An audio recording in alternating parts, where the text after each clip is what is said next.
정결하게 하는 물에 대한 본문을 읽어보았습니다.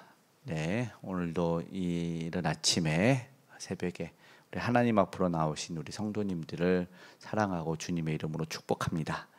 비 피해 다행히 이렇게 태풍에 날아가신 분이 없어서 너무나 감사하고, 또 이렇게 그래도 바람이 불고 이렇게 비가 와서 피해는 있었을 거예요. 그래서 피해는 있었을 텐데 그래도 빨리 잘 복구가 되고 일상으로 돌아왔으면 좋겠어요. 이제 바람도 다 잔잔해졌고, 뭐 어젯밤을 해서 북한으로 넘어갔다고 하는데 북쪽으로, 그곳에도 일단은 큰 피해가 없었으면 좋겠습니다. 네.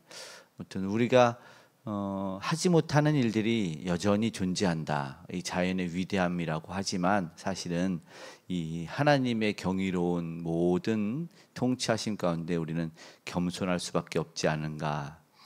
오늘도 여전히 하나님이 우리에게 은혜의 담비를 내려주시고 그 따스한 햇살을 비춰주지 않는다면 그 아무것도 우리는 얻을 수 없어 살아갈 수 없다는 것을 느끼게 됩니다. 그래서 겸손한 농부일수록 하나님의 존재를 더욱더 믿고 의지하게 되겠지요. 자연 앞에서 우리는 얼마나 약한가 이렇게 생각하게 됩니다. 오늘도 우리는 너무나 감사하게 그 위대하신 하나님 앞에 나아갈 수 있어요. 그렇죠? 너무나 감사합니다. 하나님께 기도할 수 있도록 이 어찌 큰 은혜인지 말입니다. 네, 오늘도 그 놀라운 은혜와 복을 누렸으면 좋겠습니다. 네. 지혜로운 자가 바로 그런 분 같아요. 하나님의 존재를 알고 그 하나님에게 구하는 거지요. 오늘 우리는 지혜로운 자가 되어서 내 법이 아닌 이 천지를 창조하시는 그 통치자 만왕의 왕의 법으로 살아갈 줄로 믿습니다. 네. 오늘 말씀을 조금 더 이제 생각을 해보면, 어제에 이어서 어제는 그 정결하고 흠없는 붉은 암송아지를 불에 다 태웠습니다. 재가 남았어요. 그래서 그 재로 얘기합니다. 그래서 잿물이라는 표현도 오늘 나오네요. 그 잿가루를 물에다 타면 당연히 잿물이 될 것이고, 그리고 여기도 보면 본문에도 그 물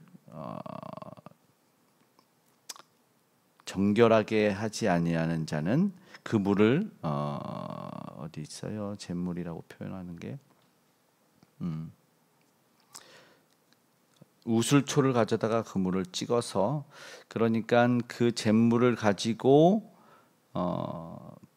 우슬초는 이제 한마디로 보면은 이 분무기다. 그냥 쉽게 생각하면 골고루 이렇게 흩어 뿌린다 이렇게 생각하시면 될 것 같은데, 오늘 본문은 정결한 것에 대해서 어제에 이어서 우리가 생각할 수 있는 것이 무엇이냐면, 부정은 말씀드린 것처럼 조금 더 깊게 생각해 볼 수 있지만 사체, 오늘은 시체를 만진 자로 딱 시작을 하잖아요. 11절에 사람의 시체를 만진 자는 이래 동안 부정하다. 이것은 당시에 어떤 전염성으로 죽었을 수가 있잖아요. 그러면 그 전염병에 의해서 옮을 수 있는 육신적인 것도 이야기를 하지만 영적인 것, 죄를 생각하게 돼요.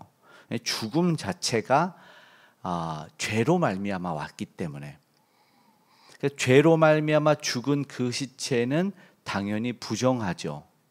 그것이 옮겨오지 않기를 바라는 마음과 이 영적인 상징적인 의미를 함께 갖고 있어요.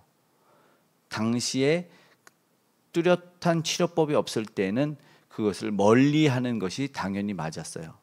그럼 죄는 어떠냐면, 먼저 생각할 수 있는 것이, 오늘 본문에 보면은 그 아까 말한 그 잿물을 이 우슬초라고 하는 이렇게 이파리가 여러 개 있는 걸로 이렇게 딱 찍어서 뿌리면은 골고루 싹 흩어 뿌려지니까, 분무기처럼 골고루 뿌려져서 모든 곳에 뿌려지니까 깨끗하게 씻겠다. 근데 생각해 보시면 그걸 뿌린다고 해서 얼만큼 정결하게 되겠느냐. 소독약처럼 뭐 이렇게 돼야 되는데, 소독 성분이라기보다는 깨끗하게 하는 어떤 의미적인 부분이 많고, 실제로는 또 몸을 물로 씻어야 되거든요. 옷도 빨아야 되고. 그런 것을 볼 때 이거를 만약에 믿음이 없는 사람이라면 그런 거죠. 근데 하나님이 말씀한 법을 굳이 지켜야 되냐? 그냥 뭐 옷만 빨자, 뭐 제사장 굳이 뭐 불러다가 뭐 이렇게 하느냐? 이렇게 할 수 있는 경우들이 있지 않았을까 생각이 돼요. 영원한 규례라고 말하면서 이걸 꼭 해야 되나? 이게 정말 그렇다고 해서 정결함을 받아야 되나? 믿음 없는 사람들은 그렇게 하는 경우가 생겼을 것이고, 또 이것을 이후에 어떻게 지켰는지에 대한 구체적인 그 활용법에 대해서는 많이 안 나오니까요. 왜냐하면 삼손 같은 경우도 그러면은 정결하게 하는 문을 가지고 뿌렸어야 됐거든요. 사체를 만졌으니까요. 근데 그 정결하게 하는 법이 이 사사 왕 오기 전에 사사 시대에 이걸 적용하는 법은 나오지 않거든요. 그렇다면 이것에 주는 교훈은 무엇이냐면 죄에 대해서 우리가 한 번 더 생각을 깊게 해봤으면 좋겠다라는 것이죠. 일단은 죄는 심각합니다.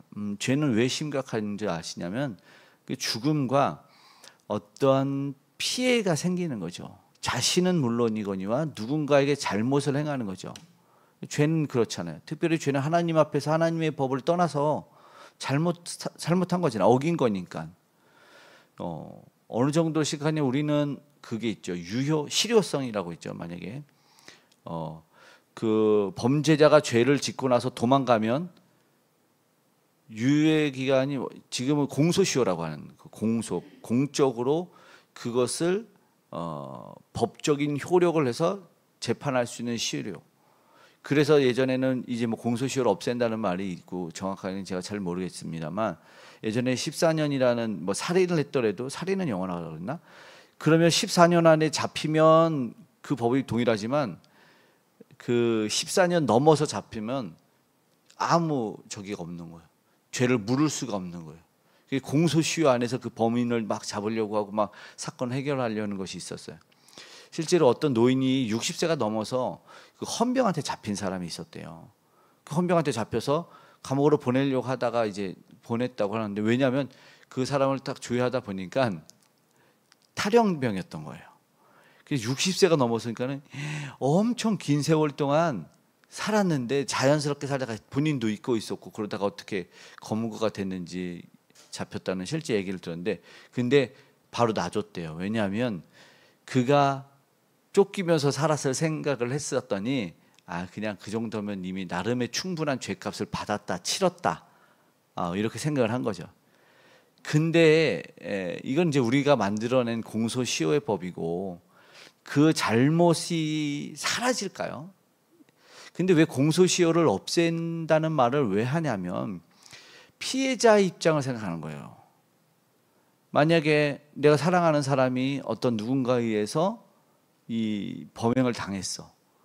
그러면 공소시효 지났다고 해서 그 아픔, 가족을 잃었거나 뭐 자녀를 잃은 그것이 완전히 사라지겠느냐? 안 사라지잖아요. 그러니까 범인의 입장만 인간 존중에 의해서 도망 다녔을 그 십수년의 세월을 도망 다녔을 범인만 생각했지만 그러나 문제는 아픈 사람이 사라지냐 이거죠.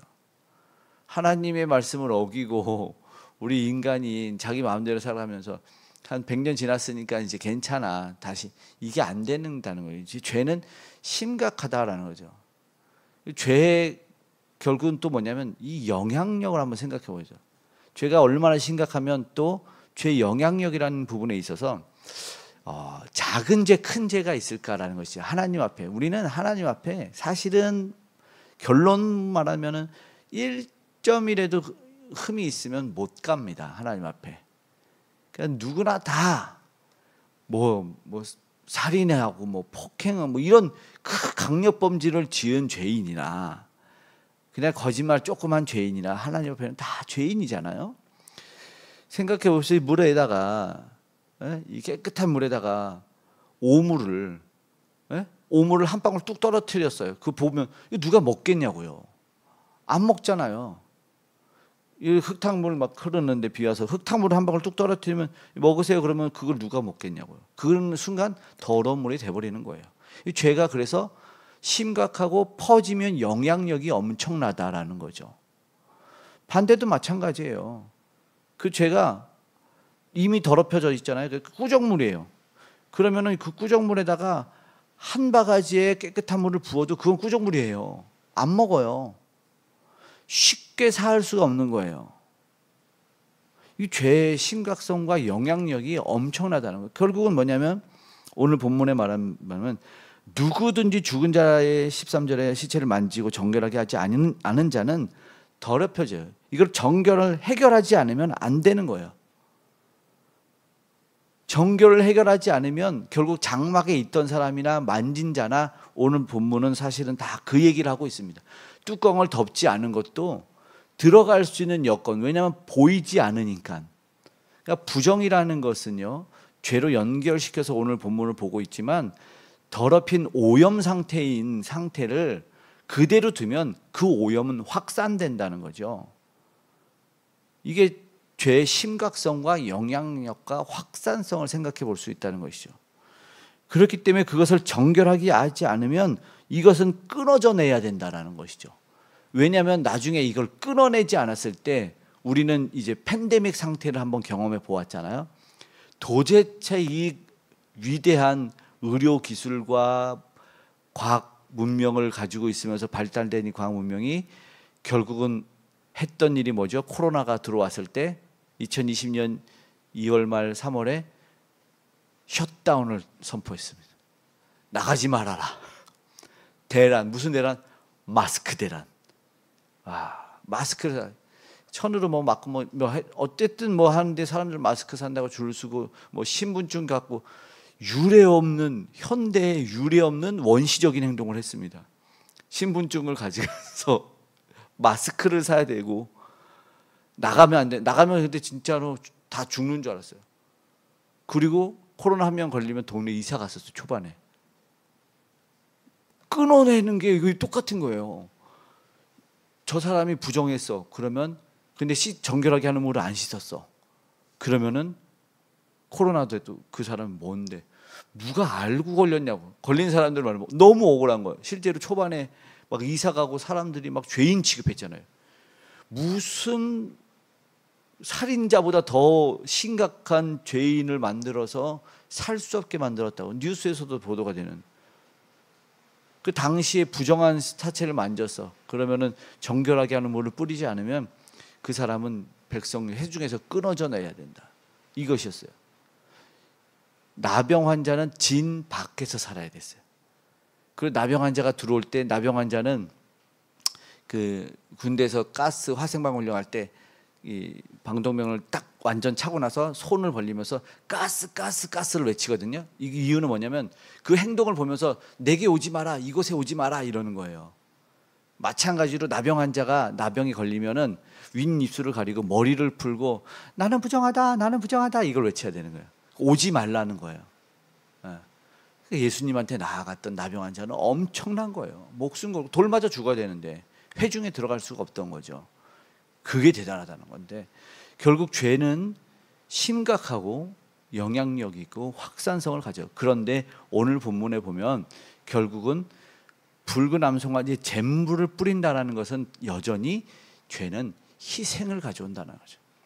죽음, 그 죄를 하기 위해서는 희생. 잿물을 뿌린 사람도 부정해요. 오늘 본문 후반부에 보니까 그 부정한 사람 뿌린 자 21절에 정결하게 하는 후반부예요. 정결하게 하는 물을 만지는 자는 저녁까지 부정하다. 참 재미난 법이죠. 그 사람도, 그러니까 소독한 사람도 집에 못 들어간 거랑 똑같아. 이제 우리는 좀 이해가 되는 거죠. 코로나에서 막 응원했잖아요. 대구의 지역에서 막 의료진들 응원합니다. 맨날 그 영상 보는데 마찬가지. 집에 못 들어가. 그 사람들은 동일해요. 그 사람들은 치료하고 소독약을 뿌렸을 뿐인데 집에 못 들어가는 거랑 동일한 것처럼 비슷한 상황이 된 거죠. 이게 보이지 않는 죄의 심각, 부정이라는 것이 바로 그것입니다. 우리는 무엇을 생각해야 되냐면 참 연약합니다. 보이지 않는 곳에서 영향력을 받고 그것이 얼마나 심각한지. 아유, 나는 괜찮아. 나는 뭐 조금인데, 나는 뭐 누구의 돈을 뭐 원치 않고 뭐 100원, 1000원, 아이 괜찮아. 수십억 뭐 해 드시고도 건강하신데 뭐 잘 살고, 요렇게 생각할 수 있는 문제는 아니다. 여전히 그것은 심각하게 받아들여야 된다. 날마다 오늘 우리는 찬양처럼 주의 보혈로 씻어내기를 바래요. 깨끗하게 씻어내요. 그러면 어떻게 지금 잿물을 갖다 이 방법을 해서 잿물 뿌리냐라고 하면, 이보다 아까 말한 문자적으로 다가오는 것보다 우리는 상징적으로 조금 생각을 해서 영적으로 받아들여서 적용을 한다면 오늘 우리가 왜 하나님 앞에 나아가서 그 거룩한 공동체에 들어갈 수 있느냐라는 것은 여전히 오늘 우리에게 정결하게 하는 주의 보혈이 뿌려졌기 때문이라는 것이죠. 우리 심령과 삶의 영혼에 오직 예수 그리스도의 보혈이 뿌려졌기 때문에 우리가 거룩한 공동체 주의 나라에 들어가서 떳떳하게 평안하게 살아갈 수 있다는 것이. 우리는 여전히 부패한 본성 속에서 부패한 마음과 생각과 입술로 가지고 간다면 오늘 예수 그리스도의 보혈의 공로의 능력이 얼마나 위대하고 대단한지를 생각하며 그러면 우리가 살아야겠죠. 부단히 그것을 떨어내기를 원합니다. 악한 생각들이 내 주위에서도 그런 이들이 다 떠나가고 정결함을 잊기를 원합니다. 우리가 가서 재물을 던져서 야 이 부정한 떨가 이럴 수는 없지만 기도할 수는 있지 않습니까? 하나님 저들의 죄를 모릅니다. 예수 그리스도가 십자가에서 그 죄인들의 죄를 사하는 기도를 한 것 자신의 피로 저들을 용서해 달라고 하나님이 저들을 용서해서 그 피의 영향력이 저들에게 임하게 해달라고 기도했던 것처럼 그리고 중보적 기도를 보잖아요. 아브라함이 그 죄인들을 살리기 위해서 조카를 살리기 위해서 중보적 의인이 있으면 어떻게 하겠습니까? 그런 기도를 했던 것처럼 오늘도 우리가 우리 스스로도 정결함을 잃고 심각하고 위협고 두려운 그 죄를 떨궈내기를 간절히 바라는 마음과 생각과 행동을 하고 또 타인을 위해서 저들도 저 죄를 떨궈내는 삶 그리고 오직 예수 그리스도의 보혈을 의지해서 살아가는 삶을 살게 해달라고 기도할 수 있는 우리가 돼야 된다는 것입니다. 오늘 우리 예수사랑교회 사랑하는 성도님들 모두가 이 예수 그리스도의 보혈의 공로에 감사해서 서로를 위해서 기도하고 우리 하나하나에 누군가를 정죄하고 작은 것 하나를 비판하기보다 스스로를 되돌아보면서 나는 저런 죄의 문제를 가볍게 여기지 않나. 우리 모든 공동체가 더 주님이 기뻐하는 거룩한 공동체가 되게 해달라고 기도할 수 있기를 간절히 소망합니다. 그리고 이날 또 태풍 비의 영향력 이렇게 기도하지만 여전히 오늘도 아픈 자녀를 곁에서 돌볼 우리 황야 성도님을 위해서 기도해 주시고 그리고 또 아름자매가 수술 날짜를 잡고 있지만 하나님 여전히 이 뼈마디를 붙여달라고 건강하게 안전하게 은혜롭게 능력있게 힘있게 수술을 잘 마치게 해달라고 우리 기도를 꼭 해주시길 바라고 오늘도 여러 직장에서 가정에서 살아갈 성도님들에게 하나님의 동행하심을 허락해달라고 간절히 기도하기 원합니다. 기도하겠습니다.